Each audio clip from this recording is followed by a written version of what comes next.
Petaling Jaya, Speaker Dewan Rakyat Azhar Harun merancang kembali menyambung amalan guaman selepas beliau meletakkan jawatannya pada sidang Parlimen pertama selama 2 hari, bermula 19 Disember susulan pembentukan Kerajaan Perpaduan.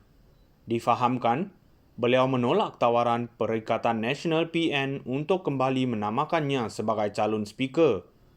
Menurut sumber, gabungan itu kini menamakan bekas Menteri Dalam Negeri Razzi Sheikh Ahmad bagi jawatan itu. Ketika dihubungi, Azhar enggan mengulas lanjut mengenai kabar angin bahawa beliau menolak tawaran PN itu bagi pemilihan jawatan terbabit. Bagaimanapun, beliau menyatakan keinginan kembali meneruskan amalan guaman selepas tempoh rasminya sebagai speaker berakhir. Saya selalu menyatakan sekiranya majoriti tidak mahukan saya lagi, saya akan pergi diam-diam dan itulah yang akan saya lakukan. Saya mahu kembali menyambung amalan guaman, katanya kepada FMT. Katanya beliau meninggalkan kerjaya itu pada September 2018 selepas dilantik sebagai pengerusi Suruhanjaya Pilihan Raya SPR ketika era pentadbiran Perdana Menteri Dr. Mahathir Mohamad di bawah Kerajaan Pakatan Harapan.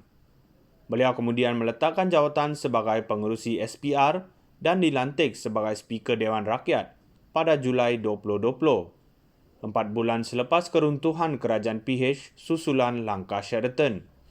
Ditanya sama ada beliau kembali menjadi aktivis, Azhar berkata beliau tidak pernah menjadi aktivis mahupun memperagakan dirinya seperti itu.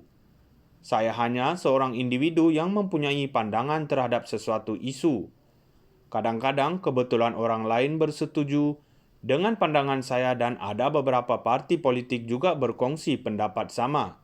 Namun, ia bukan menjadikan saya seorang aktivis atau menjajarkan diri dengan parti politik tertentu.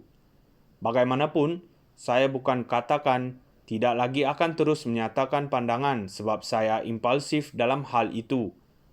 Bila perkara berlaku dan mungkin saya hanya mahu menyuarakan apa yang saya fikirkan. Benda seperti ini bukan dirancang. Saya mungkin ada kes yang mempunyai kepentingan awam dan saya akan suarakan, katanya.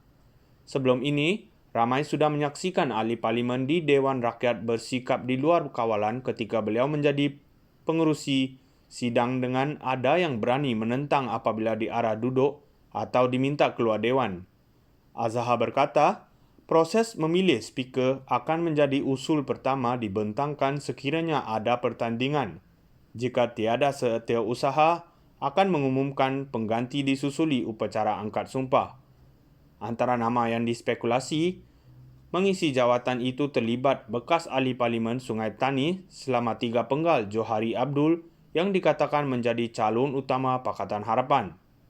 Menurut sumber, Pakatan Harapan juga dijangka mencalonkan ahli parlimen DAP dari Lanang Alice Lau sebagai timbalan speaker manakala BN mencadangkan ahli parlimen Cameron Highlands Ramli Mat Noor kekal sebagai timbalan speaker.